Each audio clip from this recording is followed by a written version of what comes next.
আজ থেকে আমরা দুজন বন্ধু। বন্ধু হতে পারি, কিন্তু বন্ধুতে কোনো তুমি বা আপনি থাকবে না, তুই করে বলতে হবে। তা আবার বলতে? আচ্ছা তুই থাক, আমি আসছি। আচ্ছা ঠিক আছে। তারপর রাজ বাইরে বেরিয়ে ডাক্তারের কেবিনে চলে গেল। ডাক্তারের কেবিন থেকে বের হয়ে একজনকে ফোন করে হসপিটালে বিল পরিশোধ করার জন্য বলে দিল। তারপর আবার রাজ আরবের কাছে গেল। তারপর আরবকে বলল, কিরে, কেমন লাগছে এখন? আগের থেকে বেটার লাগছে। আচ্ছা তুই কোথায় থাকিস সেটা তো জানা হলো না। আবার থাকার কোনো জায়গা নেই। আগে তো গ্যারেজ মালিক একটা থাকার জায়গা দিয়েছিল, এখন তো আর সেটাও নেই। ও আচ্ছা, তাহলে তুই আমার সাথে চল, আমার সাথে থাকবি। আমি এই পাশেই একটা বস্তিতে থাকি, তোর যদি কোনো আপত্তি না থাকে তো যেতে পারিস। আরে না না, আমার কোনো আপত্তি নেই। আচ্ছা তাহলে চল। তারপর তারা দুজনেই চলে গেল বস্তিতে। দুজনেই ফ্রেশ হয়ে কিছু খেয়ে নিল।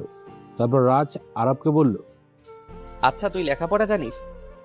এসএসসি পর্যন্ত পড়াশোনা করেছিলাম, তারপর বাবা মা হঠাৎ করে গাড়ি অ্যাক্সিডেন্টে মারা যাওয়ার পর আর পড়াশোনা করা হয়নি। আরে মন খারাপ করিস না, আমি আছি তো। কাল আমি কলেজে ভর্তি হওয়ার জন্য যাব, তুইও আমার সাথে যাবি ভর্তি হতে। পড়াশোনা করতে যে টাকা পয়সা দরকার তা আমি কোথায় পাবো? আরে চিন্তা করিস না, আমি যে গ্যারেজ থেকে রিক্সা নিয়ে চালাই, তোকেও সেখান থেকে একটা রিক্সার ব্যবস্থা করে দেব। গ্যারেজের মহাজনটা খুব ভালো।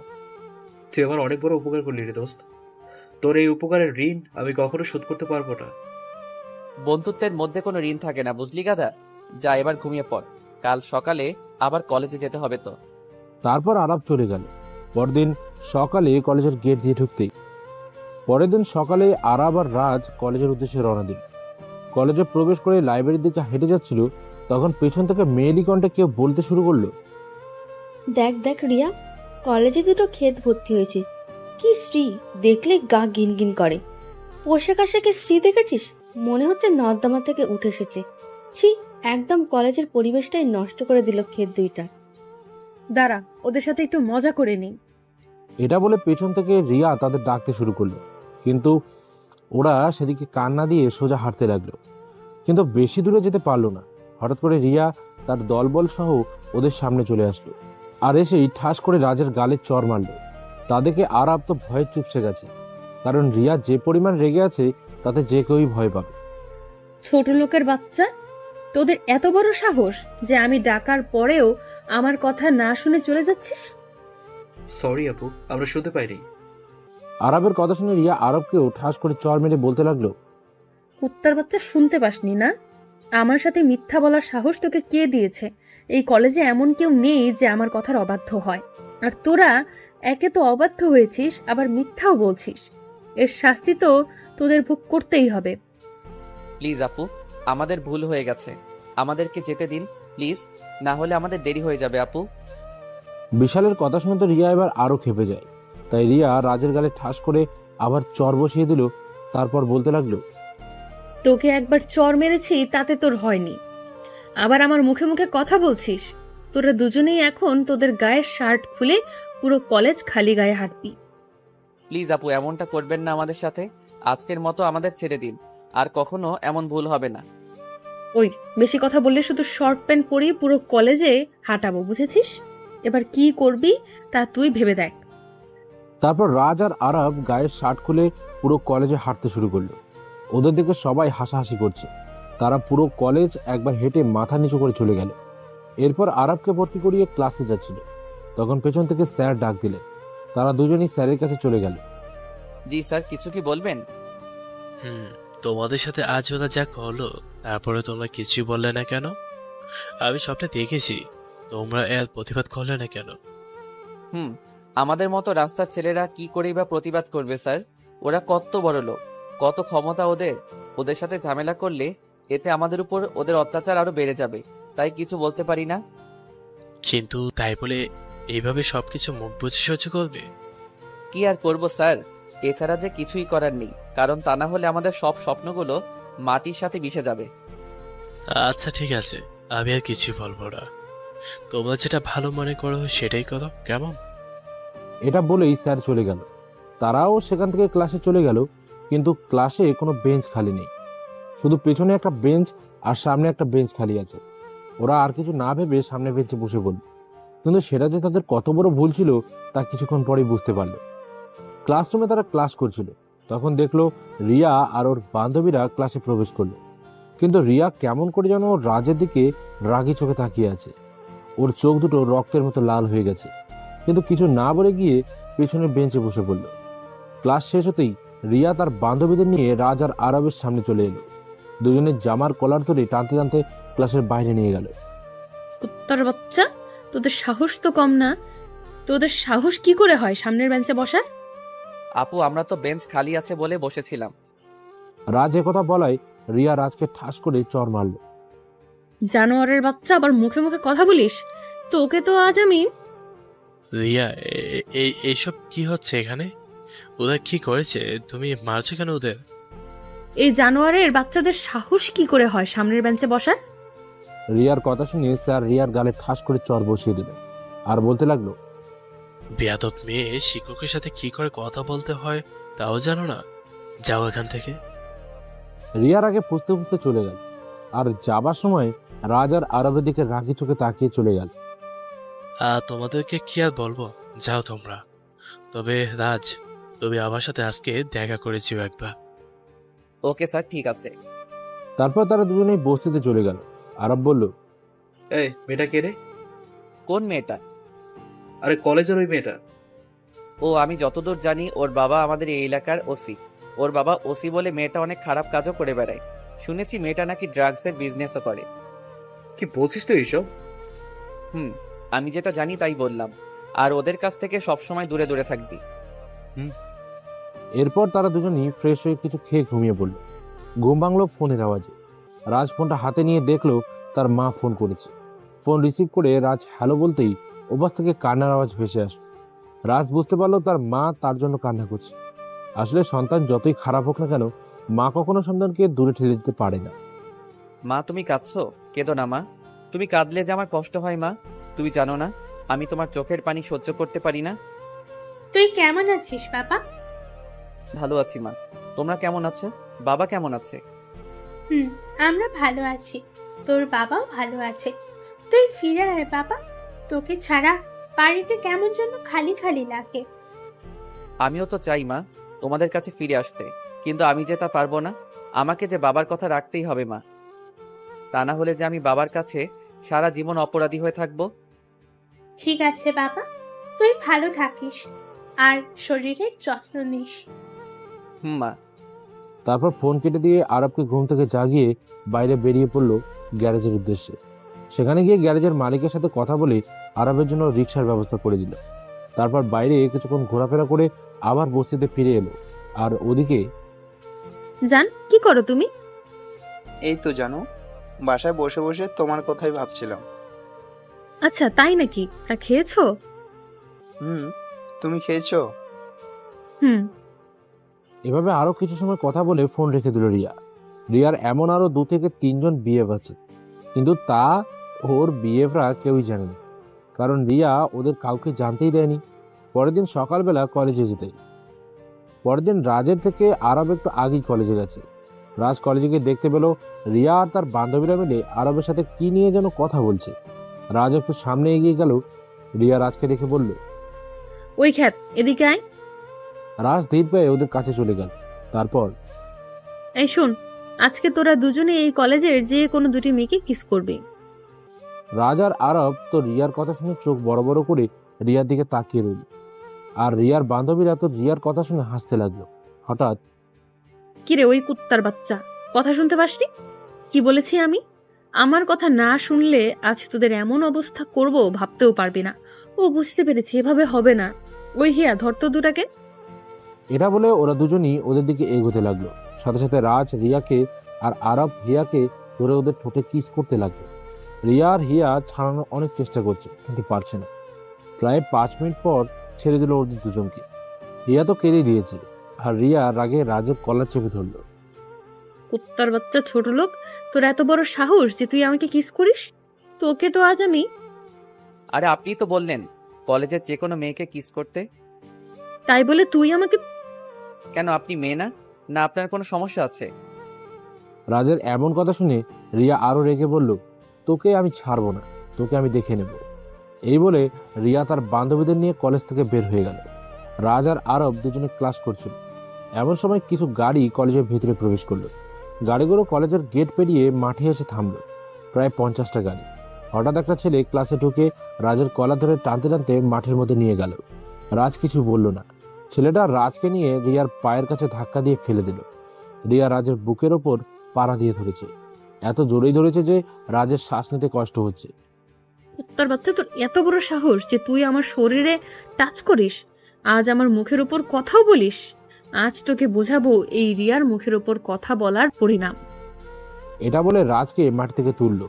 তারপর বলল, এই, ওকে কলেজের এই ল্যাম্প পোস্টের সাথে বেঁধে পিটাতে হবে। ততক্ষণ পর্যন্ত পিটাবি যতক্ষণ না ও চিৎকার করবে। Okay ma'am. এরপর যখনই রাজকে বাধা দিতে যাবে তখনই আরব দৌড়ে এসে রিয়ার পা জড়িয়ে ধরে বলতে লাগলো, প্লিজ আপু, ওকে ছেড়ে দিন। অপরাধ তো আমিও করেছি, আপনি আমাকে মারুন, তবু ওকে ছেড়ে দিন। ও, তুই তো দেখছি খুবই মহৎ বন্ধুর জন্য মার খেতেও প্রস্তুত। ঠিক আছে, তোর ইচ্ছেটাই পূরণ করি। না আরব, না, তুই এমনটা করবি না। আমায় তুই মাফ করে দিস দোস্ত, এছাড়া আমার আর কোনো রাস্তা নেই। রিয়া রাজকে উদ্দেশ্য করে বলল, এখন তোর বন্ধুকে মারবো। তোকে মারলে তুই যতটা কষ্ট পেতি, তার থেকে তোর বন্ধুকে মারলে তার থেকে বেশি কষ্ট পাবি। আমি তো এটাই চাচ্ছিলাম যে তুই কষ্ট পা। না, তুই আমায় মার। এটা বলে রাজ ল্যাম্পপোস্টের নিচে গিয়ে দাঁড়িয়ে পড়ল। প্লিজ দোস্ত, তুই সরে যা। তোকে আমার বন্ধুত্বের কসম, তুই আর এক পাও এগোবি না। আরব সাথে সাথে থেমে গেল। রাজের দিকে অসহায় দৃষ্টিতে তাকিয়ে রইল। কিরে জানোয়ারের বাচ্চা, মার আমায়। এটা বলার সাথে সাথে রিয়ার সাথে আসা ছেলেগুলো রাজকে মারতে শুরু করলো। এতটাই মেরেছে যে রাজ উঠে দাঁড়াতে পারছে না। আরব রাজকে ধরে হাসপাতালে নিয়ে গেল। সুস্থ হতে রাজের প্রায় 1 সপ্তাহ লেগে গেল। এই 1 সপ্তাহ আরব রাজের সাথেই ছিল। আসলে ওর মতো বন্ধু পাওয়া ভাগ্যের ব্যাপার। 1 সপ্তাহ পর আজ আবার বস্তিতে ফিরে এলো তারা। পরের দিন সকালে আবারও কলেজের উদ্দেশ্যে বেরিয়ে পড়ল। সকালবেলা কলেজে যেতেই রাজ দেখতে পেল কিছু ছেলে একটা মেয়েকে ডিস্টার্ব করছে, বাজেভাবে কথা বলছে। রাজ এসব দেখে সেখানে চলে গেল। কিরে ভাই, কি হচ্ছে এসব এখানে? কে রে তুই? এখানে যাই হোক না কেন, তাতে তোর সমস্যা কোথায়? না মানে, কেউ যদি আমার সামনে বিপদে পড়ে তাহলে আমি তাকে সাহায্য না করে থাকতে পারি না। আর সেখানে যদি মেয়ে মানুষ হয় তাহলে তো কোনো কথাই নেই। ওই বেটা, ভাবনিস হ্যাঁ আমাদের সাথে? দাঁড়া, তোর ভাব নেওয়া বের করছি। এটা বলে রাজকে একজন মারতে আসবে, অমনি রাজ তার নাক বরাবর একটা ঘুষি মেরে দিল। ছেলেটির সাথে সাথে নাক চেপে ধরে বসে পড়ল। এটা দেখে অন্য সবাই ভয় পেয়ে দৌড়ে পালিয়ে গেল। মেয়েটি বলল, ভাইয়া, আপনাকে অসংখ্য ধন্যবাদ আমাকে এই জানোয়ারগুলোর হাত থেকে বাঁচানোর জন্য। আরে না, ঠিক আছে, কোনো সমস্যা নেই, তুমি যাও, ক্লাসে যাও। রাজ সেখান থেকে সোজা ক্লাসে চলে গেল। ক্লাসে এসে প্রতিদিনের ন্যায় পেছনের বেঞ্চে বসে পড়ল। হঠাৎ করে রিয়ার চোখে পড়ল রাজ আর আরবের দিকে। রিয়া তো ওদের দিকে বড় বড় চোখ করে তাকিয়ে আছে। ইয়া দেখ দেখ, খ্যাত দুটো আবার এসেছে। সেদিন এত মারলাম, তারপরেও বেহার মতো আবার এসেছে। কি চিজ রে দুটো মাইরি। রিয়া, বাদ দে না এসব, ওদেরকে ওদের মতোই থাকতে দে না। হিয়ার কথা শুনে রিয়া হিয়ার দিকে অবাক দৃষ্টিতে তাকিয়ে আছে। কি রে, এভাবে তাকিয়ে আছিস কেন আমার দিকে? তুই ঠিক আছিস তো? তোর শরীর ঠিক আছে? মানে কি বলতে চাইছিস তুই? আমার আবার কি হবে? না মানে, তোর কথায় আমার কেমন যেন মনে হচ্ছে তুই ওই আবাল দুটোর প্রতি মায়ায় জড়িয়ে যাচ্ছিস। সে তুই যা ভাবার ভাবতে পারিস। আচ্ছা বাদ দে এসব, চল ক্যান্টিন থেকে কিছু খেয়ে আসছি। তারপর ওরা দুজনে চলে গেল। আরব রাজকে বলতে লাগলো, কিরে, হিয়ার আবার কি হলো? ও কেমন যেন বিহেভ করছিল, কি হলো ওটা তো? জানি না, বাদ দে তো ওদের কথা। ওদের কথা শুনলেও আমার শরীরে আগুন জ্বলে ওঠে, ভালো লাগে না ওদের কথা শুনতে। সেই দিনের মতো ক্লাস শেষ করে বস্তিতে চলে গেল তারা। বিকেলে দুজনেই গ্যারেজে গিয়ে রিক্সা নিয়ে বেরিয়ে পড়ল। আরব চলে গেল একদিকে আর রাজ অন্যদিকে। রাজ এক জায়গায় রিক্সা নিয়ে দাঁড়িয়ে আছে ভাড়ার জন্য। হঠাৎ কেউ একজন মেয়েলি কণ্ঠে পেছন থেকে বলে উঠল, এই রিক্সা যাবে? রাজ পেছনে ঘুরতেই তো 1000 ভোল্টের শক খেলো, কারণ রাজের সামনে রিয়া দাঁড়িয়ে আছে। রিয়া রাজকে দেখেই বলতে লাগলো, ওহো, তাহলে তুই রিক্সাও চালাস? আমি আগেই জানতাম তুই একটা ছোট লোক, আর এখন তো দেখছি তোর কোনো খুল কিনারাই নেই। ছি ছি, একটা রিক্সাওয়ালা আমার সাথে একই কলেজে আবার একই ক্লাসে পড়ে, কে যে এমন ছেলেদের কলেজে ভর্তি করায় কে জানে। রাজ রিয়ার কথা শুনে শুধু মাথা নিচু করে দাঁড়িয়ে আছে, কিছু বলতে পারছে না। রিয়া এসব বলে চলে গেল। রাজের মনটা খুবই খারাপ হয়ে গেল, তাই বসতে চলে এলো। এসে শুয়ে পড়লো, কিন্তু আরব এখনো আসেনি। রাজের ঘুম ভাঙলো সন্ধ্যার দিকে। ফ্রেশ হয়ে একজনকে ফোন দিল সে, কিছু কথা বলে ফোনটা রেখে দিল। ফোন রেখে সামনে তাকাতেই দেখে আরব তার সামনে দাঁড়িয়ে আছে। ওকে দেখে রাজের বুকটা মোচড় দিয়ে উঠলো। ও আবার কিছু জেনে গেল না তো? হঠাৎ আরব বলে উঠলো, কিরে তুই কখন আসলি? এই তো অনেক আগেই, ভালো লাগছিল না তাই। কেন, কি হয়েছে তোর? শরীর খারাপ নাকি? আরে না। তাহলে কি হয়েছে? তারপর রাজ আরবকে রিয়া যা যা বলেছে সবকিছু বলল। কবে যে এমন অবহেলা থেকে, ধনীদের অত্যাচার থেকে মুক্তি পাবো কে জানে। আচ্ছা চল কিছু খেয়ে নেই। তারা দুজন একসাথে খাবার খেয়ে কিছু সময় পড়াশোনা করে ঘুমিয়ে পড়ল। পরের দিন সকালবেলা রাজের কাজ থাকার কারণে একটু দেরি করেই কলেজে গেল সে। সকালবেলা রাজ কলেজে গিয়ে দেখতে পেল কিছু ছেলেরা মিলে একজন বৃদ্ধ লোককে মারছে, কিন্তু কেউ কিছুই বলছে না, শুধু তাকিয়ে তাকিয়ে দেখছে। এসব দেখেই রাজের মাথায় রক্ত উঠে গেল। রাজ সেখানে চলে গেল। একটা ছেলে লোকটাকে জোরে ধাক্কা মারল। লোকটা রাজের গায়ের উপরে এসে পড়ল। রাজ লোকটাকে জিজ্ঞেস করলো, চাচা কি হয়েছে? আপনাকে ওরা মারছে কেন? কি বলবো বাবা, আমার মেয়েটা এই কলেজে পড়তো, ওদের সাথেই থাকতো। আমার একমাত্র মেয়ে বাবা, ওকে খুঁজে পাচ্ছি না। আজ প্রায় 1 মাস হয়ে গেল। ওদের কাছে অনেকবার জিজ্ঞেস করেছি, কিন্তু ওরা আমাকে কিছুই বলেনি বাবা। আর আজ যখন জিজ্ঞেস করতে আসলাম তখন ওরা আমাকে মারতে শুরু করলো। বুঝতে পেরেছি চাচা, আপনি এক কাজ করুন, আপনার বাড়ির ঠিকানা দিয়ে যান আমাকে, আমি আপনার মেয়েকে খুঁজে এনে দিব। আপনি কোনো চিন্তা করবেন না। ঠিক আছে বাবা। তারপর লোকটা তার বাড়ির ঠিকানা দিয়ে চলে গেল। রাজ ছেলেগুলোর দিকে একবার ভালো করে তাকিয়ে ক্লাসের দিকে চলে গেল। তখন হিয়া রাজের সামনে এসে দাঁড়ালো। রাজ, তোমার বন্ধু আরব কোথায়? কেন, তুমি আরবের খবর দিয়ে কি করবে? ওকে তোমার কি প্রয়োজন? অপমান করবে আবার? হ্যাঁ, তোমাদের তো এটাই কাজ। আমাদের মতো মানুষের সাথে খারাপ আচরণ করা ছাড়া তোমরা আর কি বা পারো? তুমি আমায় ভুল বুঝছো রাজ। আমি ভুল? হ্যাঁ, ভুল তো আমি এতদিন ভেবে এসেছি। এতদিন আমি ভাবতাম মানুষ মানুষের জন্য একে অপরের সুখ দুঃখের সাথী হয়, কিন্তু তোমরা আমার সেই ধারণাটা ভেঙে দিয়েছো, আমার সেই ভুলটা ভেঙে দিয়েছো। রাজ, তুমি বুঝতে পারছো না, কেন জানি না ওর মুখটাই সবসময় আমার চোখের সামনে ভেসে বেড়ায়। একটা মুহূর্ত ওকে ছাড়া ভাবতে পারি না। হয়তো ভালোবেসে ফেলেছে ও। হিয়া আর কিছু বলতে পারল না। তার আগেই রাজ হিয়ার গালে কষে চর বসিয়ে দিল। হিয়া তো চর খেয়ে রাজের দিকে করুণ দৃষ্টিতে তাকিয়ে আছে। তারপর বলতে লাগলো, ভালোবাসো তাই না? ভালোবাসার মানে বোঝো? হ্যাঁ, এই তুমিই তো প্রথম দিন আমাদের দুজনকে খ্যাত, ছোট লোক এসব বলে গালি দিতে। তোমার বান্ধবী রিয়ার সাথে মিলে আমাদের উপর কত অত্যাচার করলে, আর এখন বলছো ভালোবাসো? How funny. আমি সবকিছুর জন্য তোমার কাছে মাপ চাইছি রাজ, প্লিজ। তবুও বিশ্বাস করো, আমি সত্যিই ওকে খুব ভালোবাসি। চুপ করো, বন্ধ করো তোমার এসব ন্যাকামি নাটক। আমার ক্লাস আছে, সরো আমার সামনে থেকে। এই বলে রাজ সেখান থেকে চলে এলো, আর হিয়া সেখানেই দাঁড়িয়ে রইল। হঠাৎ রিয়া সেখানে এসে হিয়াকে বলতে লাগলো, ছি ছি ছি ছি ছি ছি, হিয়া, শেষ পর্যন্ত তুই ওই ছোট লোকটার প্রেমে পড়লি, ওকে ভালোবাসতে শুরু করলি। আমি তো আর তোর মতো না যে 3-4টার সাথে সম্পর্ক রাখবো।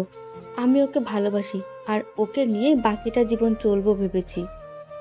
খুব ভালো, শেষ পর্যন্ত একটা নিচু জাতের ছোট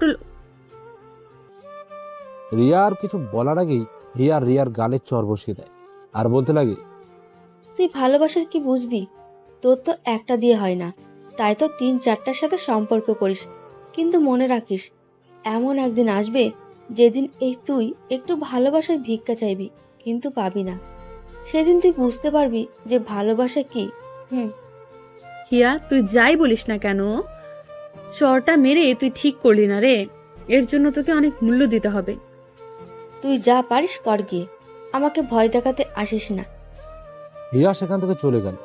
রিয়া শুধু রাগে কটমট করছে আর মনে মনে বলছে, হিয়া, তুই আমার ছোটবেলার বান্ধবী হয়েও আজ এই 2 দিনের ছেলে একটা ছোট লোকের জন্য আমার গায়ে হাত তুললি। ঠিক আছে, তাহলে তুই এখনো আমায় চিনিস না হিয়া। আগে তোর ব্যবস্থা করব, তারপর ওই ছোট লোক দুটার। অপেক্ষায় থাক হিয়া, অপেক্ষায় থাক। রাত 12টার পর ঘুটঘুটে অন্ধকারাচ্ছন্ন একটা জঙ্গলে একটা ছোট্ট কুটিরের মধ্যে সকালের সেই ছেলেগুলোকে বেঁধে রাখা হয়েছে। ছেলেগুলো ছোটার জন্য আপ্রাণ চেষ্টা করছে, কিন্তু পারছে না।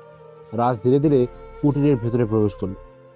ছেলেগুলো রাজকে দেখে ভয়ে কাঁপতে শুরু করলো। একটা ছেলে কাঁপা কাঁপা কণ্ঠে বলল, তুমি? হ্যাঁ আমি।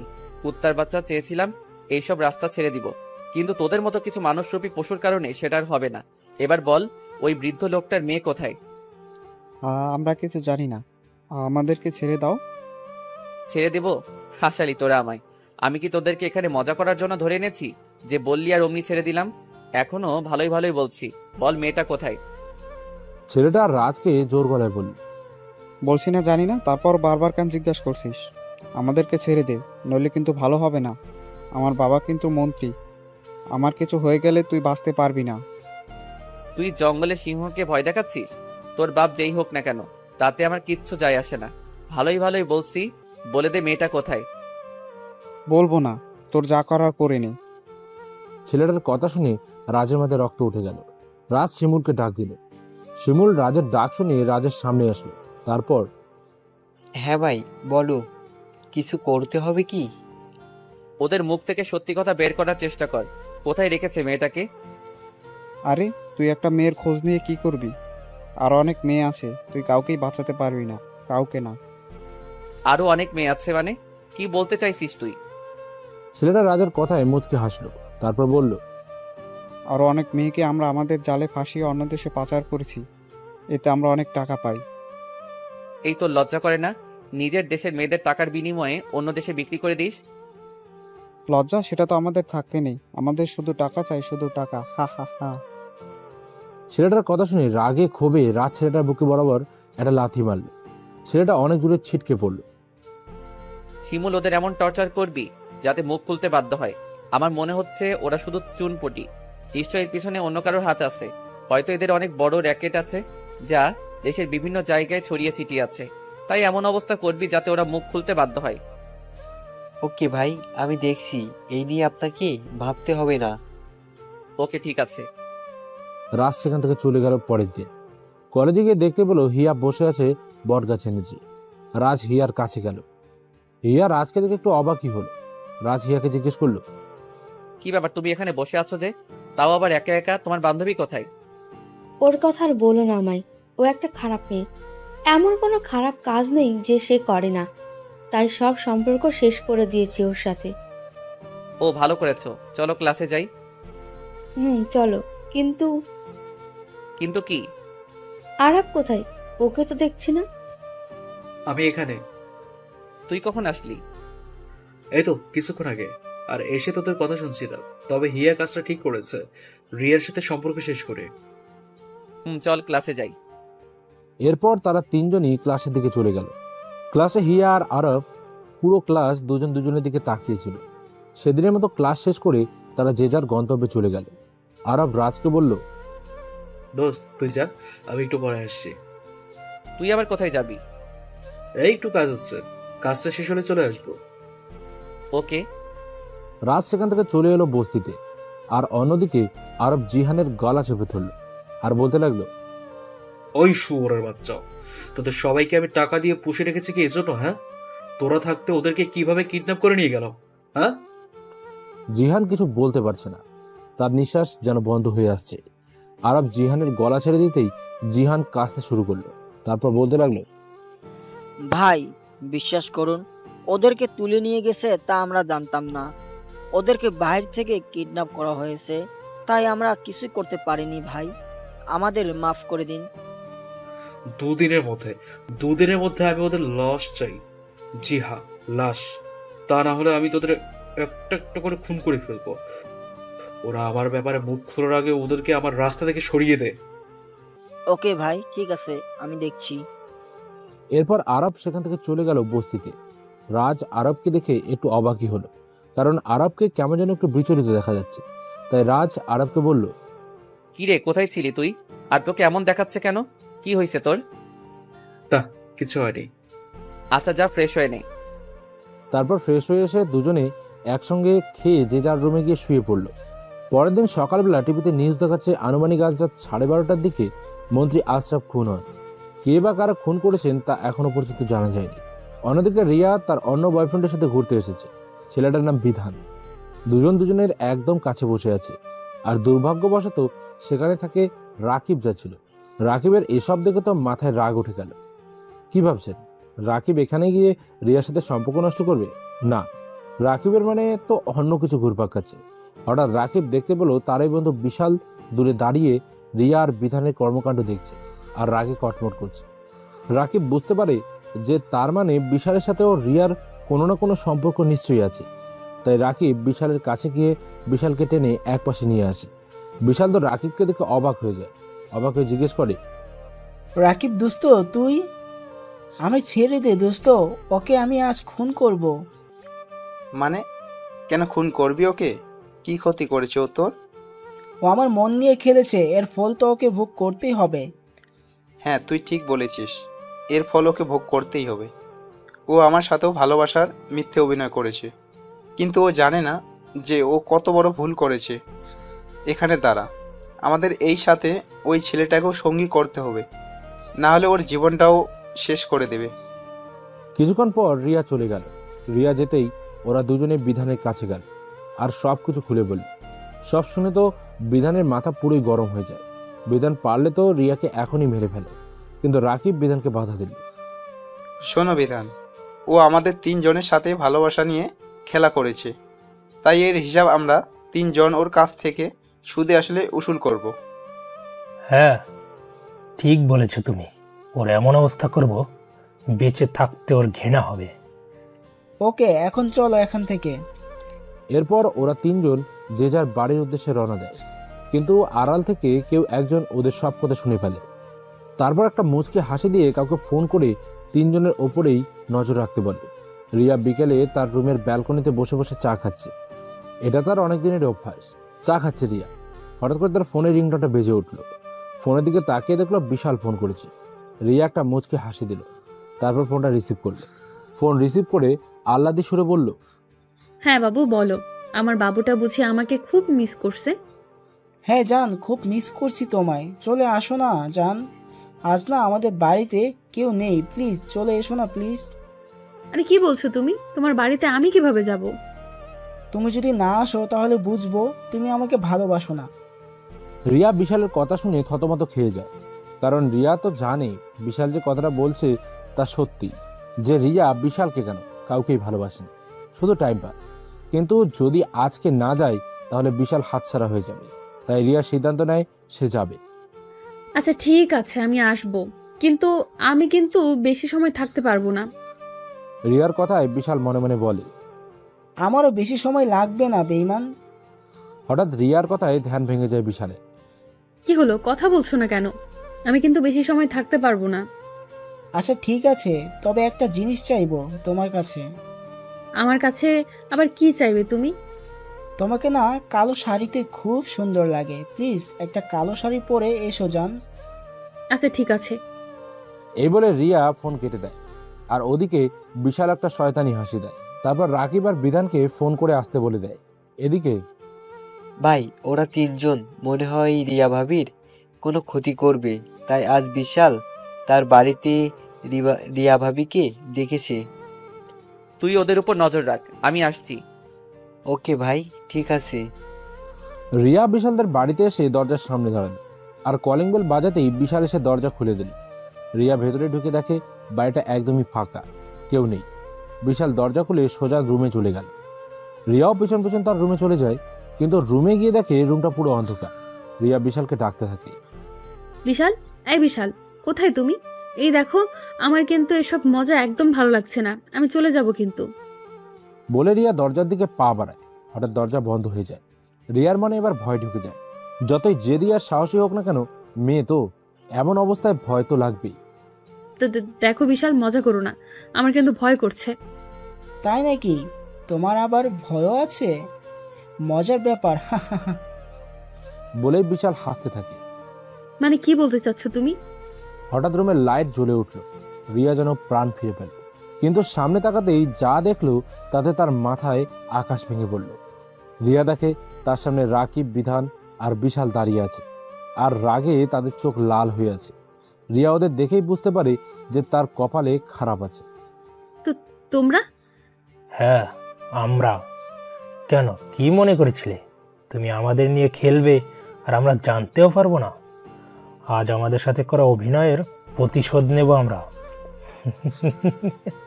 আজ তোর এমন অবস্থা করব যা তুই ভাবতেও পারবি না। দেখো, আমার সাথে এমন কিছু করার চেষ্টা করো না, তাহলে কিন্তু তোমাদের বিপদ হবে। তোমরা কিন্তু আমাকে এখনো চেনো না, তাই বলছি আমাকে যেতে দাও। এই বিশাল ধর তো শালিরে, ছেলেদের সাথে ভালোবাসা নিয়ে খেলা করার মজা আজ ওকে বোঝাবো। হ্যাঁ, তুই ঠিকই বলেছিস। দেখবো আজ কি করে ও আমাদের হাত থেকে রক্ষা পায়। শালি, তোকে তো আজ। তো বন্ধুরা, এতক্ষণ ধরে গল্পটি শুনেছ। গল্পটি তোমাদের কাছে কেমন লাগছে? যদি গল্পটি ভালো লেগে থাকে এবং এ ধরনের গল্প আরও শুনতে পছন্দ করো, তাহলে এক্ষুনি নিচে থাকা সাবস্ক্রাইব বাটনটি টিপে আমাদের পরিবারের একজন সদস্য হয়ে যাও এবং গল্পটি কন্টিনিউ করো। আর হ্যাঁ, একটি সুন্দর কমেন্ট করতে কিন্তু ভুলবে না। এই বলে বিশাল রিয়ার শাড়ির আঁচল ধরে টান দেয়। যতই ক্ষমতা থাক, কিন্তু তারপরেও রিয়া আজ খুবই অসহায়। কারণ যতই ক্ষমতা থাকুক না কেন, নারীর সব থেকে মূল্যবান সম্পদ হচ্ছে তার ইজ্জত। আর সেটাই যদি হারিয়ে যায়, তাহলে তো হাজারো ক্ষমতা, ধন, সম্পদ দিয়ে ফিরিয়ে আনা যায় না। রিয়া কি করবে বুঝে উঠতে পারছে না। কারণ একটা মেয়ে 3টা ছেলের সাথে কোনোভাবে শক্তিতে পেরে ওঠা সম্ভব না। কিভাবে বাঁচবে আজ রিয়া? কে বাঁচাবে তাকে? বিশাল শাড়ির আঁচল ধরে টান দিলে রিয়া শাড়ির আঁচল ধরে রাখে। প্লিজ বিশাল, আমাকে ছেড়ে দাও। আমার এত বড় সর্বনাশ করো না, দয়া করে আমায় ছেড়ে দাও। না না, সেটা তো হতে পারে না। তোর কিচ্ছুকর্মের ফল তুই যে তোকে ভোগ করতেই হবে। বলেই বিশাল রিয়ার গালে চর বসিয়ে দেয়। চরটা এত জোরেই মেরেছে যে ঠোঁট কেটে রক্ত বের হচ্ছে। রিয়া উঠে দাঁড়াতেই বিশাল আবারও চর মারে। এবারে রিয়া চরের তাল সামলাতে না পেরে বিছানার ওপর পড়ে যায়। রাকিব আর বিধান গিয়ে রিয়ার 2 হাত চেপে ধরে। বিশাল রিয়ার দিকে এগোতে থাকে। না, আমায় যেতে দাও, আমায় ছেড়ে দাও প্লিজ। হঠাৎ দরজা ভাঙার আওয়াজ শুনতে পেল সবাই, আর তাই রিয়াকে সবাই ছেড়ে দিয়ে কে দরজা ভাঙলো সেটা দেখার জন্য পেছনে ঘুরে। আর রিয়া তড়িঘড়ি করে উঠে বসে।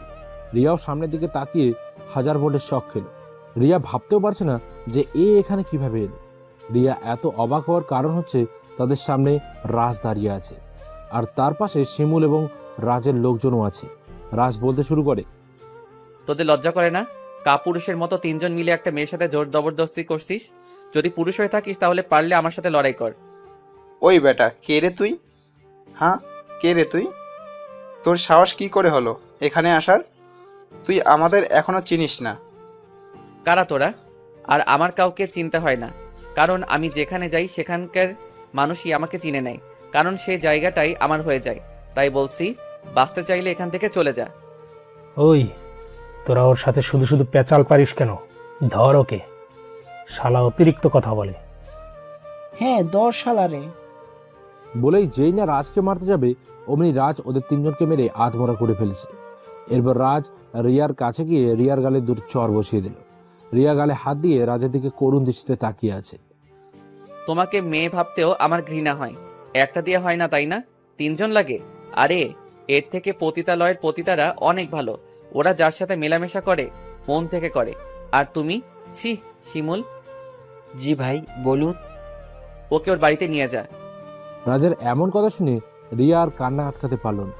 শিমুল আর রাজ রিয়াকে নিয়ে যেতে লাগলে বিশাল বলে উঠল, এই, তুই ওকে নিয়ে যাচ্ছিস যা, কিন্তু যাবার আগে তো বলে যা কে তুই। বিশালের কথা শুনে রাজ মুচকি হাসি দিল। শিমুল বিশালের উদ্দেশ্যে বলল, জানতে চাস এ কে? শুনলে বেঁচে থাকতে পারবি তো, না দম বন্ধ হয়ে মারা যাবি। এ হচ্ছে মাফিয়া জগতের king of the kings, DK Raj. নামটা শুনে ওদের 3 জনের চোখ বড় বড় হয়ে গেল। আর রিয়া তো পুরো অবাক চোখে তাকিয়ে আছে রাজের দিকে। সে ভাবতেই পারছে না যে সে সত্যি শুনছে না মিথ্যে। রিয়াকে শিমুল বাড়িতে পৌঁছে দিল। রিয়া বাড়িতে গিয়ে সোজা তার রুমে চলে গেল। রুমে গিয়ে ফ্রেশ হয়ে বিছানায় গিয়ে বসে পড়ল। আর ভাবতে লাগলো, যে মাফিয়ার পাওয়ার নিয়ে সে নিজে চলে, সে মাফিয়া কিং হয়েও রাজের মধ্যে নেই কোনো অহংকার। আর সে নিজে সামান্য একজন লেডি কুইন হয়ে এত অহংকার। আজ রিয়ার নিজের ওপর নিজেরই রাগ হচ্ছে। আজ তার অহংকারের জন্যই তার এই অবস্থা। রিয়া ভাবল সে কাল রাজের কাছে মাপ চাইবে সমস্ত খারাপ আচরণের জন্য। দরকার পড়লে রাজের পায়ে ধরবে, তবুও রাজের কাছে মাপ চাইবে সে। রিয়া এসব ভাবতে ভাবতে ঘুমিয়ে গেল। পরের দিন সকালে রিয়া ঘুম থেকে উঠে খুবই তাড়াতাড়ি বেরিয়ে পড়লো কলেজের উদ্দেশ্যে। রিয়া গিয়ে দেখে রাজ মাঠের কোনো বড় বটগাছের নিচে বসে আছে। রাজ বসে বসে আর মনে কি যেন ভাবছে। রিয়া গিয়ে রাজের পাশে বসল। রাজের তা দেখে তো মাথা গরম হয়ে গেল। সে উঠে সোজা কলেজ থেকে বেরিয়ে গেল। আজ আরবটাও কলেজে আসেনি, তাই রিয়া কাজ থেকে দূরে থাকার জন্য কলেজ থেকে বেরিয়ে গেল। রিয়া শুধু রাজের যাবার দিকে তাকিয়েছিল। ভেবেছিল রাজের কাছে মাপ চাইবে, সমস্ত রাগ অভিমান ভেঙে দেবে, কিন্তু রাজ তো তাকে পাত্তাই দিল না। অন্যদিকে একটা পুরনো বাড়িতে বসে আছে আরব, আর তার সামনে বসে আছে রাকিব, বিশাল, বিধান। শোনো, তোমরা হয়তো আমাকে দেখে অবাক হচ্ছ, কারণ আমি এখানে কেন আর আমি কে সেটা তোমরা ধীরে ধীরে সব জানতে পারবে। তোমরা কি চাও এভাবে অপমানের জীবন? না, যে তোমাদের মেরেছে তার উপর প্রতিশোধ খোঁজা। আমরা প্রতিশোধ চাই, প্রতিশোধ। মারের বদলে মার, রক্তের বদলে রক্ত। এই তো পুরুষ মানুষের মতো কথা। তাহলে বিলাপ হাত, আর ধ্বংস করবো আমরা সবাই মিলে আমাদের শত্রুকে। এই বলে আরব হাত বাড়াতেই সবাই আরবের হাতে হাত রেখে বন্ধুত্ব করলো। রাজ বসতে ফিরে নিজের ঘরে গিয়ে শুয়ে পড়ল। তারপর শিমুলকে ফোন দিল। শিমুল ফোন রিসিভ করার পর, হ্যাঁ ভাই বলেন। শিমুল, ওরা কি মুখ খুললো নাকি না? ভাই ওরা কেউ মুখ খুলতে রাজি না, সবাই এক কথাই মরে গেলেও মুখ খুলবে না। আচ্ছা তাই নাকি? তাহলে তো ডোজগুলো দিতে হবে। তুই সবকিছু রেডি কর, আমি আসছি। ওকে ভাই। রাজ সময় মতো চলে আসে তার মৃত্যুপুরীতে। রাজ এসে সেই ছেলেগুলোর সামনে একটা চেয়ার টেনে বসে। কিরে, তোরা সবকিছু বলবি না আমি আমার কাজ শুরু করব? মানে কি করবে তুমি আমাদের সাথে? বেশি কিছু না, শুধু তোদের মুখ খোলানোর ব্যবস্থা করব। এই শিমুল, নিয়ে আয়। শিমুল রাজের কথা মতো একটা বক্র নিয়ে আসে। রাজ বক্রটার সামনের টেবিলে রাখতে রাখতে বলে, এখনো সময় আছে, বলে দে তোদের এসব কাজের মূলে কে আছে। রাজের কথা শুনে ছেলেটা মনে মনে হাসছে আর বলছে, আমাদের এসব কাজের পেছনে কে আছে সেটা আমি তোকে বলবো না, কিছুতেই না। তবে হ্যাঁ, দরকার পড়লে মিথ্যা বলবো, তবুও বসের নাম বলবো না, কিছুতেই বলবো না। ছেলেটা এসব ভাবছে তখন রাজ ছেলেটার গায়ে বেল্ট দিয়ে আঘাত করে। ছেলেটা ব্যথা চিৎকার করে ওঠে। আহ! ভালোই ভালোই বলছি, বল কে তোদের বস, আর মেয়েটাকে কোথায় লুকিয়ে রেখেছিস? কিন্তু ছেলেটা বলতে নারাজ, তাই রাজ কাটা জায়গায় লবণ আর মরিচের গুঁড়ো লাগিয়ে দেয়। ছেলেটা সহ্য করতে পারছে না, তার এমন মনে হচ্ছে যেন তার প্রাণটা এখনই বেরিয়ে যাবে। ছেলেটার এমন করুণ অবস্থা দেখে তার সাথে থাকা ছেলেগুলো ভয়ে কুঁকড়ে যায়, থরথর করে কাঁপতে থাকে। ছেলেটা ব্যথার কষ্ট সহ্য করতে না পেরে বলে ওঠে, প্লিজ আমাকে আর মেরো না, আমি বলছি আমাদের বসকে তা আমি জানি না, তাকে কখনো দেখিনি। তবে মেয়েটাকে আমরা নিমতলি পুরনো গোডাউনে আটকে রেখেছি। এটা আগে বললে কি হতো? তোরা আগে বললে আরো আগে মুক্ত বাতাসে ঘুরে বেড়াতে পারতি। শিমুল, ওদের ছেড়ে দে। কিন্তু ভাই, তোকে যেটা বললাম সেটা কর। আচ্ছা ভাই। তারপর শিমুল তাদেরকে ছেড়ে দেয়। রাজমুজকে হাসি দেয়। ভাই আপনি হাঁটছেন কেন? তুই এক কাজ কর, ওদের পিছু নে, ওদের পিছু নিয়ে দেখ ওরা কোথায় যায়। আমি রাঘব বোয়াল ধরার জন্য ওদের ছেড়ে দিয়েছি। তাই তো বলি, আপনি ওদের কেন ছেড়ে দিতে বললেন? আচ্ছা ভাই, আমি দেখছি ওদের। আর শোন, আজ রাতে আমি একা মিশনে যাব। কিন্তু ভাই আপনি একা? আমাকে নিয়ে চিন্তা করিস না, তুই শুধু ওদের উপর নজর রাখ। রাজ এটা বলে চলে যায়। রাত 2টো, গুটগুটে অন্ধকার। রাজ গোডাউনের সামনে দাঁড়িয়ে আছে। সে ধীরে ধীরে গোডাউনের ভেতরে ঢুকে। ভেতরে ঢুকতেই একজন বলে ওঠে, এই কোথায় যাচ্ছিস রে তুই? রাজ কোনো কথা না বলে নিজের পিস্তলটা বের করে সোজা লোকটার মাথায় গুলি করে। লোকটা সেখানেই মারা যায়। গুলির শব্দ শুনে সবাই সতর্ক হয়ে যায়। একে একে রাজকে সবাই মারার জন্য ছুটে আসে। রাজ সবাইকে মেরে মাটিতে শুইয়ে দেয়। বল মেয়েটা কোথায়, না হলে কিন্তু তোদের অবস্থা আরো খারাপ করব। বল বলছি। রাজ এসব কথা জিজ্ঞেস করছে, ঠিক তখনই কেউ একজন রাজকে পেছন থেকে লাথি মারে। রাজ মাটিতে পড়ে যায়। রাজ ওটা পেছন ফিরে তাকায়, কে তাকে মেরেছে সেটা দেখার জন্য। কিন্তু সে যা দেখলো তাতে তো তার চোখ বেরিয়ে আসার উপক্রম। কারণ রাজের সামনে দাঁড়িয়ে আছে সাখাওয়াত হোসেন। সাখাওয়াত হোসেনকে দেখে রাজের কথা বলার ভাষা হারিয়ে যায়।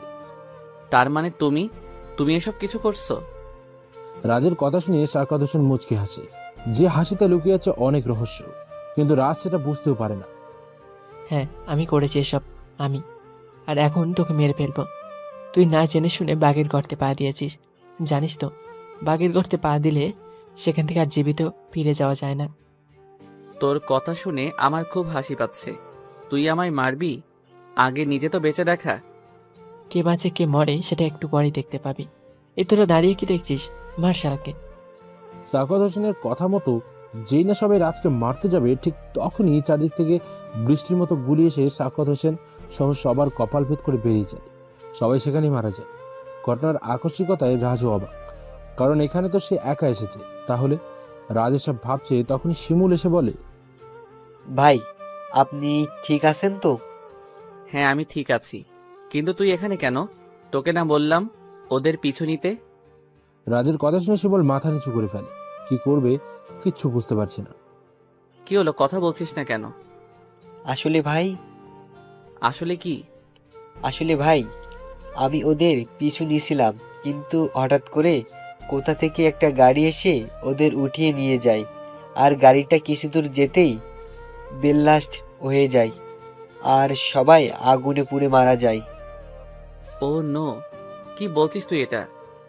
হ্যাঁ ভাই, ঠিক বলছি। আচ্ছা, এক কাজ কর, এই গোডাউনের প্রতিটা কোনায় কোনায় খুঁজে দেখ মেয়েটা কোথায়। আচ্ছা ভাই। রাজের কথা মতো সবাই খুঁজতে শুরু করে। খুঁজতে খুঁজতে পেয়েও যায়, কিন্তু রাজ যেটা দেখে তাতে তো তার মাথায় আকাশ ভেঙে পড়ার মতো অবস্থা। কারণ একটা নয়, আরো অনেকগুলো মেয়ে আছে সেখানে। সবগুলো মেয়েদের বয়স প্রায় 18 থেকে 19 হবে। মেয়েগুলো ভয়ে কুকড়ে আছে। রাজকে দেখে সবাই ভয়ে জড়সড় হয়ে গেছে। রাজ সবাইকে কোনো মতে তাদের বুঝিয়ে তাদের পরিবারের কাছে ফিরিয়ে দেওয়ার ব্যবস্থা করে।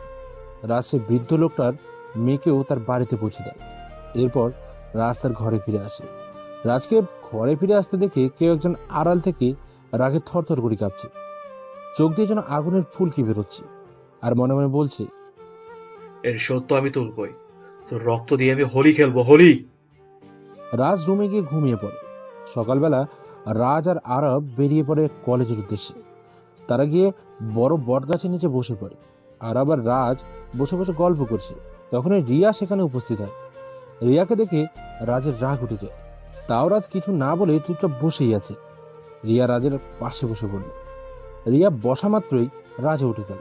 রাজ উঠে যেতে লাগলে রিয়া রাজের হাত ধরে ফেলে। এতে তো রাজের শরীর রাগে থরথর করে কাঁপছে। রাজ নিজেও বুঝতে পারছে না যে রিয়াকে দেখলে তার এমন রাগ হচ্ছে কেন। রাজ রিয়ার দিকে তাকাতেই রিয়া ভয়ে রাজের হাত ছেড়ে দেয়, কারণ সে রাজের এমন রূপ কখনো দেখেনি। রাগে রাজের চোখ রক্তের মতো লাল হয়ে গেছে। রিয়া ভয়ে আর কিছু বলার সাহস পাচ্ছে না, মাথা নিচু করে আছে। রাজ সেখান থেকে চলে যায়। এভাবে কেটে গেল কিছুদিন। রাজ নিজের মতো করে কলেজে আসে আর ক্লাস করে বাড়িতে ফিরে যায়। প্রায় 1 মাস হয়ে গেছে। এই 1 মাসে রিয়া রাজের সাথে অনেক কথা বলার চেষ্টা করেছে, কিন্তু রাজ কোনো পাত্তাই দেয়নি। একদিন সকালবেলা রাজ বট গাছটার নিচে বসে বই পড়ছিল। তখন রিয়া সেখানে উপস্থিত হয় এবং রাজের পাশে বসে পড়ে। রাজ উঠতে গেলে আজ আর উঠতে পারেন, কারণ রিয়া তার আগেই তার হাত ধরে ফেলেছিল। রাজ, তুমি আমার সাথে এমন কেন করছো? কথা কেন বলছো না আমার সাথে? কি কথা বলবো আমি তোমার সাথে? কি কথা বলবো? তুমি আমার সাথে যেগুলো করেছো সেগুলো ভুলে গেছো? কলেজে সেই প্রথম দিন থেকে অপমান, অবহেলা, লাঞ্ছনা করেছো আমাকে। আরে আমি তোমার কি ক্ষতি করেছিলাম যে তুমি আমার সাথে এমন ধরনের আচরণ করেছিলে? আমাকে মাফ করে দাও রাজ, আমি বুঝতে পারিনি। মাফ? তাও তোমাকে? কোনো দিনও না। তোমাকে কখনো মাফ করতে পারবো না। আজও তোমার করা অপমানগুলো আমার চোখের সামনে ভাসে। ভুলতে পারি না আমি সেদিনের সেই কথা। কলেজের সবার সামনে আমাকে বেঁধে পিটিয়েছিলে, মনে পড়ে? অবশ্য তোমার মনে না থাকারই কথা, কারণ তোমার মতো মেয়ের তো এসব করাই নিত্যদিনের রুটিন। এখন সরো আমার সামনে থেকে, আমার ক্লাস আছে, বাই। এটা বলে রাজ সেখান থেকে চলে যায় আর রিয়া সেখানে মাটিতে বসে পড়ে। কি করব আমি এখন? কিভাবে বোঝাবো আমি ওকে কতটা ভালোবেসে ফেলেছি? ও তো আমাকে কথা বলার কোনো সুযোগ পর্যন্ত দিচ্ছে না। আমি কখনো হারতে শিখিনি, আর হারবও না। রাজকে আমার ভালোবাসতেই হবে। এটা বলে মুন তার বাড়ির দিকে রওনা হলো। অন্যদিকে আরব সব আড়াল থেকে দেখছিল। আরব রাজ আর রিয়ার সমস্ত কথা শুনে, আড়াল থেকে ওদের কথা শুনে একটা মুচকে হাসি দিয়ে সেখান থেকে চলে যায়। আর ক্লাসে গিয়ে দেখে রাজ বসে বসে বই পড়ছে খুব মনোযোগ দিয়ে। এমনটা মনে হচ্ছে যেন একটু আগে কোনো কিছুই হয়নি, একদম নর্মালভাবে বসে আছে সে। আরব গিয়ে রাজের পাশে বসে। রাজ একবার আরবের দিকে তাকায়, আবার পড়ায় মনোযোগ দেয়। আরব বলতে লাগে, কিরে আজ এত চুপচাপ কেন? তুই আমার সাথেও কোনো কথা বলছিস না? না কিছু না। তুই বলতেই হলো, তুই কি ভেবেছিস আমি কিছুই জানি না? রাজ আরবের দিকে জিজ্ঞাসা দৃষ্টিতে তাকিয়ে আছে। হ্যাঁ আমি সব জানি, আমি আড়াল থেকে সব দেখেছি। তুই আসার পর মেয়েটা খুব কেঁদেছে রে, হয়তো তোকে সত্যিই খুব ভালোবাসে। তুই একটা সুযোগ দিয়ে দেখতে পারিস। রাজ আরবের মুখে রিয়ার কান্না করার কথা শুনে তার বুকে ব্যথা অনুভব হয়, কারণ সেও তো রিয়াকে ভালোবাসে, সেটা অনেক আগে থেকেই। আর রিয়াকে পাবার জন্য রাজ এই কলেজে ভর্তি হয়েছে। কিন্তু রাজ জানতো না যে রিয়া এতটা অহংকারী। আর রাজ এখন রিয়ার সাথে যেটা করছে সেটা শুধু রিয়ার অহংকারটা ভেঙে দেওয়ার জন্য। রাজ বুঝতে পারে রিয়ার সমস্ত অহংকার ভেঙে গেছে, কিন্তু তারপরও রাজ চাইলেও রিয়াকে আপন করতে পারছে না, কারণ রাজের অতীত কি আছে। রাজের অতীতে কে এই রাজ? তাহলে চলুন জেনে আসি রাজের পরিচয়। রাজ দেশের টপ 10 জন ব্যবসায়ীদের মধ্যে একজন ব্যবসায়ী সালাউদ্দিন ফিরোজের একমাত্র ছেলে। খুব সৎ মানুষ তিনি, আর তার ছেলে হচ্ছে রাজ। বাবার টাকার জোরে এবং ক্ষমতার ফলে রাজ মাফিয়া জগতে খুব অল্প সময়ের মধ্যে নিজের আধিপত্য বিস্তার করে। সে ছিল গরিবের বন্ধু এবং যারা গরিবের উপর অত্যাচার জুলুম করে তাদের জম। কিন্তু কথায় আছে না, সত্য আর সততার বাধা হচ্ছে কিছু অসৎ ও অশুভ শক্তি। তেমনি রাজের সমস্ত কাজের বাধা হয়ে দাঁড়িয়েছিল কালো দুনিয়ার কিছু মানুষ, কিন্তু তারা রাজকে কোনোভাবেই দমাতে পারছিল না, রাজের সাথে পেরে উঠছিল না তারা। অন্যদিকে রাজের বাবা রাজের এসব কাজকে কখনোই সাপোর্ট করতো না, কারণ তার বাবা চাইতেন রাজ পড়াশোনা করে বাবার মতো একজন সফল বিজনেসম্যান হোক।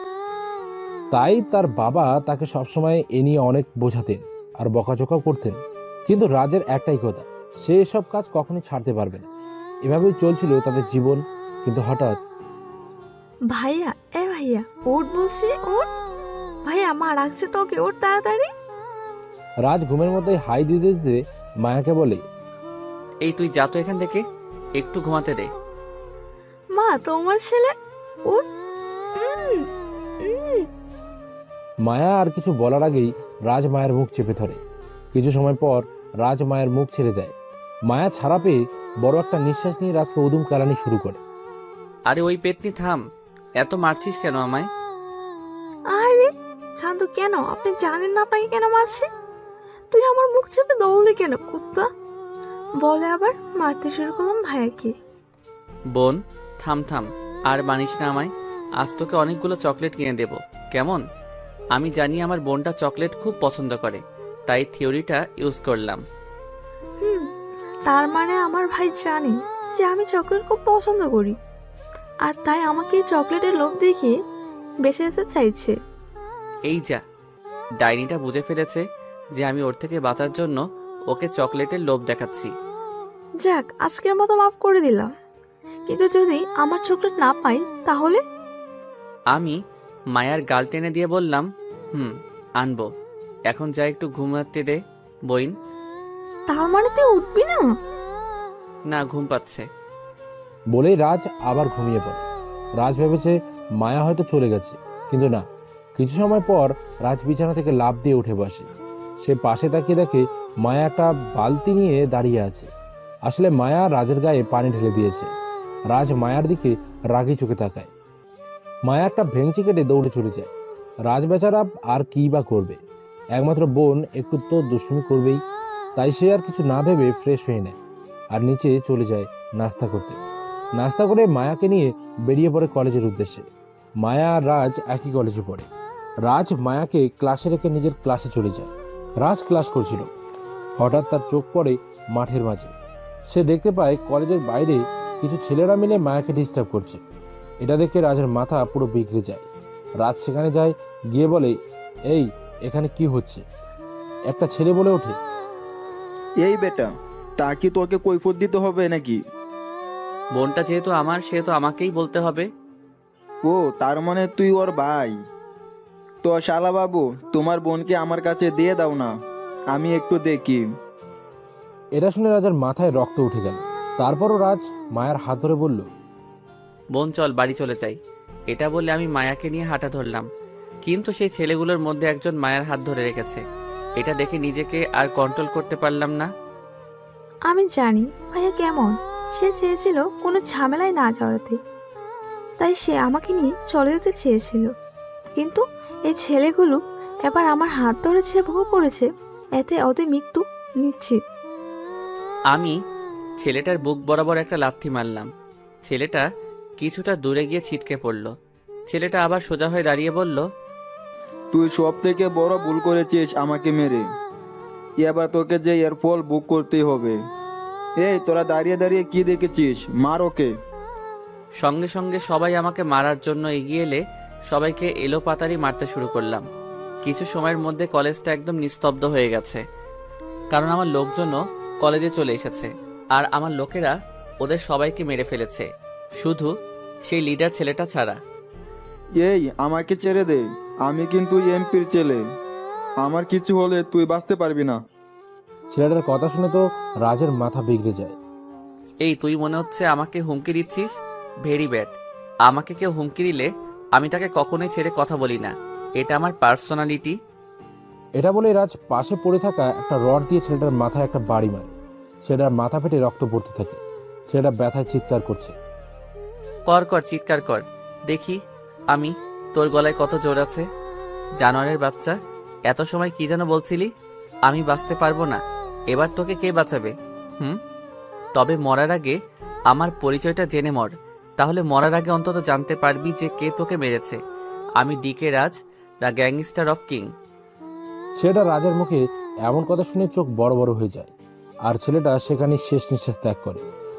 রাজ কলেজের সবার উদ্দেশ্যে বলে ওঠে, সবাই কান খুলে শুনে রাখ, মায়া আমার একমাত্র বোন। ওর দিকে যদি কেউ খারাপ নজরে তাকিয়েছ বা ওর কোনো ক্ষতি করার চেষ্টা করেছ, তাহলে তার অবস্থাও ঠিক এদের মতোই হবে। It's that clear? এটা বলে রাজ মায়াকে নিয়ে কলেজ থেকে বেরিয়ে যায়। কিন্তু বাড়িতে যাবার পর রাজ দেখতে পায় তার বাবা ড্রয়িং রুমে বসে আছে। রাজ নিজের রুমের দিকে যেতে লাগলে তার বাবা তাকে ডাক দেয়, রাজ দাদা। কথাটা রাজের বাবা একটু জোরে গলায় বলে। রাজের মা চিৎকার শুনে দৌড়ে ড্রয়িং রুমে আসে। হ্যাঁ বাবা বলো। রাজের বাবা কোনো কথা না বলেই সোজা রাজের গালে চর বসিয়ে দেয়। রাজ তো অবাক চোখে তার বাবার দিকে তাকিয়ে আছে, কারণ তার বাবা কখনো তার গায়ে হাত তুলেনি। যদি তার মা তাকে কখনো মারতো তাহলে তাকেও বকা দিত রাজের বাবা। তাই রাজের যেন বিশ্বাসই হচ্ছে না যে তার বাবা তাকে মেরেছে। বাবা, তুমি আমাকে মারলে? হ্যাঁ মেরেছি। এই মারটা যদি আগে মারতাম তাহলে আমাকে আজ এই দিনটা দেখতে হতো না। বাবা তুমি কি বলছো এসব? আর কেনই বা বলছো? কি হয়েছে বলো আমায়। কি হয়েছে তাই না? তোর জন্য আজ প্রথমবার আমাকে থানায় যেতে হয়েছে, পুলিশের কাছে অপমানিত হতে হয়েছে। আমি নাকি আমার ছেলেকে একটা গুন্ডা বানিয়েছি, মানুষ না বানিয়ে। ছোটবেলা থেকে তোর কোনো চাওয়া পাওয়া অপূর্ণ রাখিনি আমি। যখন যেটা চেয়েছিস এনে দিয়েছি, কিন্তু আমি তোর কাছে কি চেয়েছিলাম? শুধু চেয়েছিলাম তুই উচ্চ শিক্ষায় শিক্ষিত হয়ে আমাদের মুখ উজ্জ্বল করবি, আমাদের ব্যবসার হাল ধরবি। কিন্তু না, হয়েছিস গুন্ডা মাস্তান আর একটা খুনি। তুই আজও খুন করে এসেছিস, আর তার জন্য থানার ওসির কাছে আমাকে অপমানিত হতে হয়েছে। মায়া তার বাবার এমন ধারা কথা শুনে বলে ওঠে, বাবা, ভাইয়া ওই ছেলেটাকে মেরে কোনো দোষ করেনি, তোর আরো ভালো করেছে। ওদের মতো জানোয়ারের বাচ্চাদের এমন শাস্তি হওয়া উচিত। চুপ কর বেদব মেয়ে। বেদব আমাকে জ্ঞান দিচ্ছে। তোর জন্য আমার মেয়েটা নষ্ট হতে বসেছে। বেরিয়ে যা এই বাড়ি থেকে, বেরিয়ে যা। রাজের বাবার এমন কথা শুনে সবাই অবাক হয়ে তাকিয়ে আছে তার দিকে। রাজ তো অসহায় দৃষ্টিতে তাকিয়ে আছে তার বাবার দিকে। কি বলছো কি তুমি এসব? ও কোথায় যাবে? আমি আমার ছেলেকে কোথাও যেতে দিব না। আমার ছেলে এই বাড়িতেই থাকবে।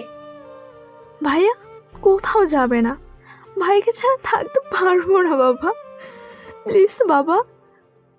মায়া আর কিছু বলতে পারছে না, কান্না করতে করতে হেঁচকি উঠে গেছে। ও এই বাড়িতে থাকলে তোমরা সবাই আমার মরা মুখ দেখবে। এখন বলো তোমরা কোনটা চাও? ও এই বাড়ি থেকে চলে যাক, না আমার মরা মুখ দেখতে চাও? না বাবা না, তোমাকে মরতে হবে না, আমি বরং বাসা ছেড়ে চলে যাচ্ছি। তুই বাড়ি ছেড়ে চলে যাবি মানে? কোথায় যাবি তুই? তোকে কোথাও যেতে হবে না।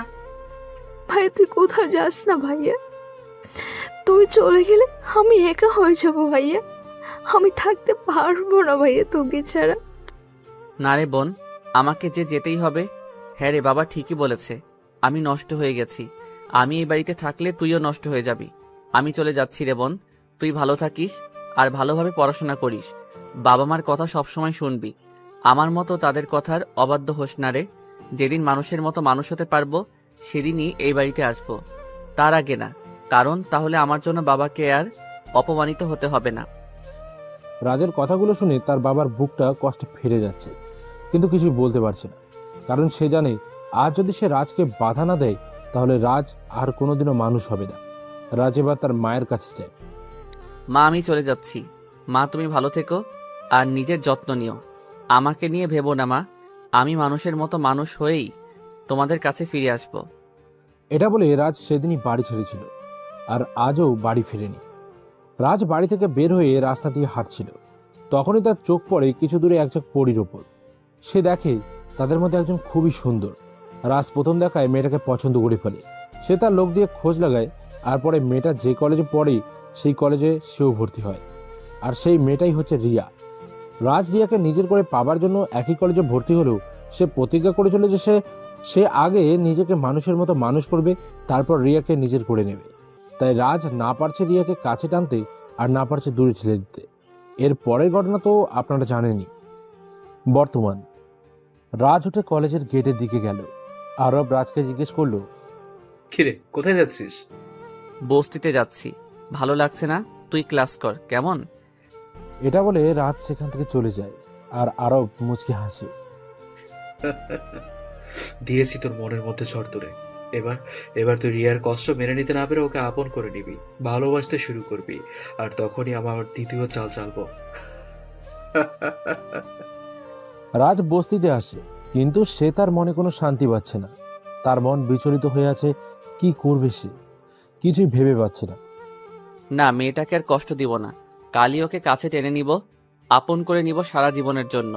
ওকে একটা কল করে দেখি। হ্যালো, কি ব্যাপার, কথা বলছেন না কেন? কে আপনি? রিয়া। রিয়া ফোনের অপর পাশের মানুষটার কণ্ঠস্বর শুনে নীরবে কান্না করছে।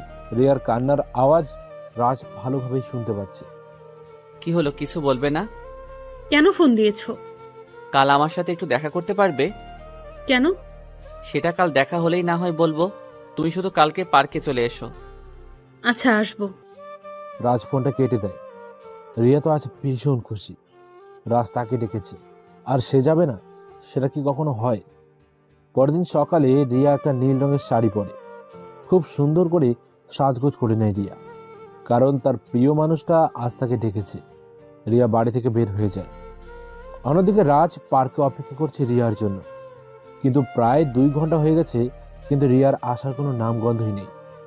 রাজ আরও কিছু সময় বসে থাকে রিয়ার জন্য, কিন্তু রিয়া আসে না। তাই রাজ নিরাশ হয়ে বাসার উদ্দেশ্যে রওনা দেয়। রাজ ভেবে নেয় রিয়া হয়তো এবার তার সাথে ছলনা করছে। রাজ রাস্তার এক পাশ থেকে হেঁটে চলেছে। হঠাৎ রাস্তার পাশে থাকা একটা দোকানে তার চোখ আটকে যায়। দোকানের টিভিতে নিউজ দেখে রাজের পায়ের রক্ত মাথায় উঠে যায়। নিউজটা ছিল এমন, থানার ওসির মেয়েকে আজ সকালে কে বা কারা যেন কিডন্যাপ করে নিয়ে গেছে। এটা দেখে রাজের শরীর থরথর করে কাঁপছে। সে সঙ্গে সঙ্গে শিমুলকে ফোন দিল। হ্যাঁ ভাই বলুন। সবাইকে রেডি হতে বলো। কেন ভাই, কি হয়েছে? রিয়াকে কারা যেন কিডন্যাপ করে নিয়ে গেছে। এ আপনি কি বলছেন ভাই? হ্যাঁ আমি ঠিকই বলছি, আর শোনো। তারপর রাজ শিমুলকে সবকিছু বুঝিয়ে বলে কিভাবে কি করতে হবে। শিমুলও সেই অনুযায়ী কাজ করতে থাকে। রাজ বস্তিতে না গিয়ে রিয়ার ফোনের লোকেশন চেক করে, কিন্তু রিয়ার ফোনের লোকেশন দেখে তো রাজের চোখ কপালে উঠে যায়, কারণ রিয়ার ফোনের লাস্ট লোকেশন ছিল পার্কের গেটের কাছে। রাজ সেই লোকেশনের মতো যেতে থাকে, কিন্তু সেখানে গিয়ে কাউকে দেখতে পায় না। এরপর রাজ সেখানে কিছু সময় দাঁড়িয়ে থাকে, কি করবে ভেবে পাচ্ছে না। হঠাৎ তার চোখে পড়ে সেখানে থাকা একটা দোকানের সিসিটিভি ক্যামেরার দিকে। সে সেই দোকানে গিয়ে সিসিটিভি ক্যামেরার ফুটেজ চেক করে। চেক করে দেখতে পায় কিছু লোক রিয়াকে অজ্ঞান করে গাড়িতে করে তুলে নিয়ে গেছে। কিন্তু অবাক করার বিষয় হলো গাড়িতে কোনো নাম্বার প্লেট ছিল না। এখন রাজ ভেবে পাচ্ছে না কিভাবে কোথা থেকে শুরু করবে। গাড়ির নাম্বার থাকলে গাড়ির মালিককে সেটা তা জানাতে পারত, কিন্তু এখন কি করবে সে ভেবে পাচ্ছে না রাজ। হঠাৎ তার মনে পড়ে যে সে মেয়েটাকে উদ্ধার করেছিল, সেই মেয়েটার কথা। সে সঙ্গে সঙ্গে সেই মেয়েটির বাড়ির উদ্দেশ্যে রওনা দেয়। কিন্তু সেখানে গিয়ে সে যেটা দেখতে পায় তাতে তো তার মাথায় আকাশ ভেঙে পড়ার মতো অবস্থা। কারণ সেই মেয়েটা আর তার বাবাকে কারা যেন মেরে ফেলে রেখে চলে গেছে, গলায় ছুরি চালিয়ে মেরে দিয়েছে ওদের। রাজ সেখান থেকে নিরাশ হয়ে চলে আসে।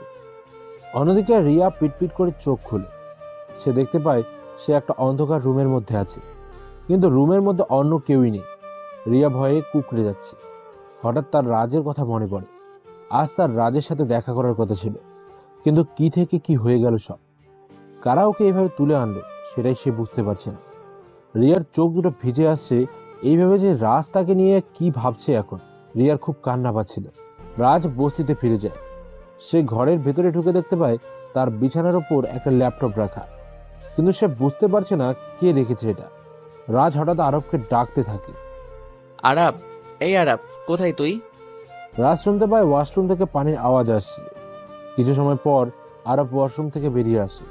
রাজ আরবকে জিজ্ঞেস করে, কিরে, এই ল্যাপটপ কার? সেটা আমি কি করে বলবো? তোর বিছানার উপর রাখা, আমি তো ভেবে নিয়েছি ওটা তোর।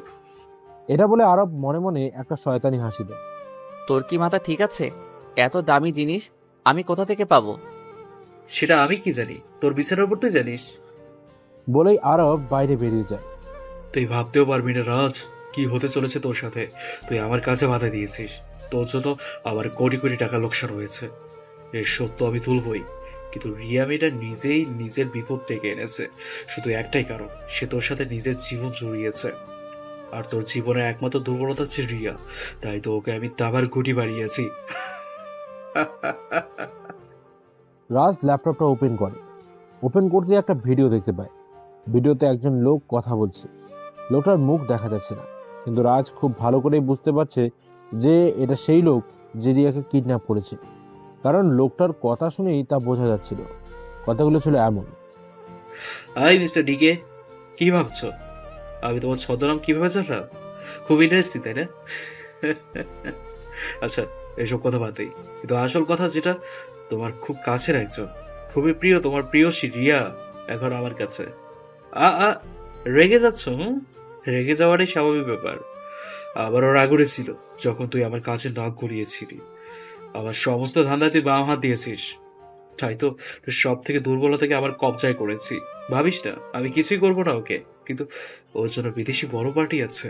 ওকে আমি বিদেশে পাচার করে দেব অন্য সব মেয়েদের সাথে, তারপর ওর সাথে। লোকটা অট্ট হাসি হাসতে থাকে। আর ভিডিওটা সেখানেই শেষ হয়ে যায়। রাজের শরীরে রাগে থরথর করে কাঁপছে। তখন রাজের ফোনে একটা কল আসে। রাজ দেখলো শিমুল কল করেছে। হ্যাঁ শিমুল, বল। ভাই, ওই গাড়িটার সন্ধান পাওয়া গেছে। কোথায় আছে গাড়িটা?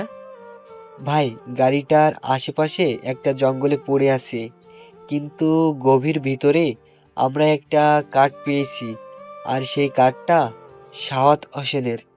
হোয়াট? কি বলছিস তুই? সাকাওয়াত হোসেনের? তাকে তো আমি কবেই শেষ করে দিয়েছি। জানি না ভাই, আমি যেটা জানি সেটা আপনাকে বললাম, এর বেশি আমি কিছুই জানতে পারিনি এখনো।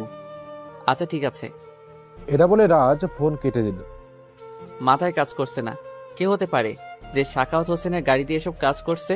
তাহলে কি সাকাওয়াত হোসেন একটা চুনোপুটি? কে আছে এসবের পিছনে? মাথাটা ফেটে যাবে মনে হচ্ছে। কিছুই ঢুকছে না মাথায়। না, আর ভাবতে পারছি না আমি। একে তো এই ভিডিও, অন্যদিকে নতুন নতুন লোক সামনে আসছে। কি হচ্ছে এসব? কতগুলো প্রশ্ন, কিন্তু উত্তর একটাও নেই। রিয়াকে কে কিডন্যাপ করেছে সেটা বুঝতে পারছি না। কোথা থেকে শুরু করব? কিভাবে শুরু করব? না, কিছু তো আমাকে করতেই হবে। রাজ সঙ্গে সঙ্গে বাইরে বেরিয়ে যায়। তারপর সে প্রথমে রিয়াদের বাড়িতে যায়। সেখানে যাওয়ার পর সে দেখতে পায় রিয়ার বাবা চেয়ারে হেলান দিয়ে বসে আছে। রাজ ধীরে ধীরে তাদের কাছে যায়। রিয়ার বাবা রাজকে দেখে বলে, বাবা, তুমি এসেছো। বাবা, দয়া করে আমার মেয়েটাকে আমার কাছে এনে দাও প্লিজ। বাবা, সারা জীবন মানুষের সেবা করে এসেছি আইনের মাধ্যমে, কিন্তু আজ নিজের মেয়েকেই বাঁচাতে পারছি না। প্লিজ বাবা, দয়া করে আমার মেয়েটাকে তুমি আমার কাছে এনে দাও। আমি জানি ও তোমাকে ভালোবাসে, আর আমার ধারণা যদি ভুল না হয় তাহলে তুমিও ওকে ভালোবাসো। আমার মেয়ে হিসাবে না হোক, তোমার ভালোবাসার মানুষটাকে অন্তত খুঁজে বের করো আর শেষ করে দাও এই দুষ্কৃতী চক্রটাকে। পারবে না বাবা? আমি জানি তুমি পারবে। রাজ শুধু দাঁড়িয়ে দাঁড়িয়ে রিয়ার বাবার কথা শুনছে, কিন্তু কিছু বলছে না। এবার রিয়ার বাবা রাজের পা ধরতে উদ্যত হলে রাজ সাথে সাথে তাকে ধরে ফেলে। আঙ্কেল, এ কি করছেন আপনি? এতটা অপরাধী আমায় করবেন না, তাহলে যে আমি নিজেকে কখনো ক্ষমা করতে পারবো না।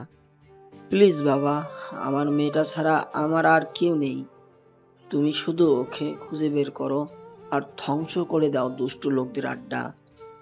রাজ কিছু না বলে সেখান থেকে বেরিয়ে চলে যায়। উদ্দেশ্য বস্তি। ঘরে গিয়ে রাজ বসে আছে, ভাবছে কোথা থেকে শুরু করবে। হঠাৎ তার মনে পড়ল ভিডিওটার কথা। সঙ্গে সঙ্গে সে ভিডিওটা চালু করে আবারও দেখতে থাকলো এবং এবার একটু আওয়াজ বাড়িয়ে দিয়ে শুনতে লাগলো। ভিডিওতে কথা বলছে, কিন্তু পেছনে ঝর্ণার আওয়াজ আসছে এবং সাথে ট্রেন চলার শব্দ। আমি সঙ্গে সঙ্গে শিমুলকে ফোন দিলাম। শিমুল ফোন রিসিভ করার পর, হ্যাঁ ভাই, কেমন আছেন আপনি? আমি ভালো আছি। যেটা বলার জন্য ফোন দিয়েছি শোনো। জি ভাই, বলেন। এমন কোনো জায়গা আছে যেখানে পুরনো পরিত্যক্ত ঘর আছে আর সেই ঘরের আশেপাশে ঝর্ণার আওয়াজ আসে এবং ট্রেন যাতায়াত করে? ভাই, একটা জায়গা আছে। কোথায়, তাড়াতাড়ি বলো। এই সে জায়গা ভাই। ওকে, আমি সেখানে যাচ্ছি। আর শোন, তুই আমাকে ফলো করে সেখান পর্যন্ত চলে আয়। ওকে ভাই, আমি আসছি। রাজ বেরিয়ে পড়ে গন্তব্যের উদ্দেশ্যে, কিন্তু সেখানে গিয়ে সে দেখতে পায় অনেক গার্ড বাইরে দাঁড়িয়ে পাহারা দিচ্ছে। কিন্তু রাজ তো ভেতরে যাবেই। তার লক্ষ্য যে তাকে ভেদ করতেই হবে। রাজ আর কিছু না ভেবে সামনের দিকে এগোতে থাকে। রাজ দরজার সামনে যেতেই একজন গার্ড এসে বাধা দিলে রাজ গার্ডটাকে ঘাড় মটকে ফেলে। তা দেখে অন্য গার্ডগুলো রাজের দিকে এগিয়ে আসে রাজকে মারার জন্য। রাজও তৈরি করে নেয় নিজেকে। লোকগুলো রাজকে মারতে আসলে রাজ তাদের এলোপাথারি মারতে শুরু করে, কিন্তু একা এতগুলো লোকের সাথে পেরে ওঠা তো খুবই মুশকিল। তারপরও রাজ যতটা পারছে নিজেকে রক্ষা করে যাচ্ছে।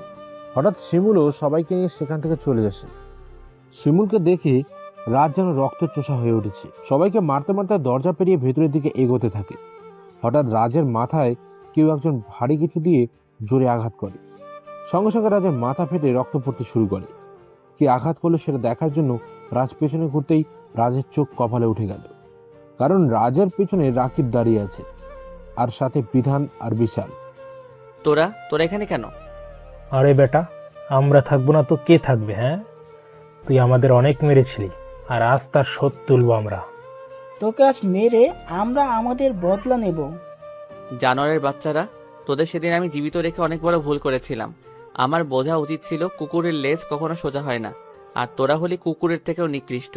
সেদিন তোদের বাঁচিয়ে রেখেছিলাম ঠিকই, কিন্তু আজ তোদের মৃত্যু তোদেরকে আমার সামনে নিয়ে এসেছে। তোদের এমনভাবে মারবো যে তোদের লাশের কোনো অস্তিত্ব কেউ খুঁজে পাবে না। ঠিক আছে, দেখা যাক কে কাকে মারে। এই বিশাল, বিধান, তোরা দাঁড়িয়ে দাঁড়িয়ে কি দেখছিস? মার ওকে। তিনজনে মিলে রাজের দিকে এগিয়ে আসলো মারার জন্য। রাজকে আঘাত করতে যাবে তার আগেই শিমুল পেছন থেকে রাকিবের পায়ে একটা গুলি করল। রাকিব সাথে সাথে মাটিতে বসে পড়ল। এটা দেখে বিধান আর বিশাল পালিয়ে যেতে লাগলে রাজের লোকেরা ওদের ধরে রাজের কাছে নিয়ে আসে। এই শিমুল, হকিটা দে। শিমুল রাজের কাছে হকিটা এগিয়ে দেয়। রাজ একটা চেয়ার টেনে ওদের সামনে বসে, তারপর জিজ্ঞেস করে,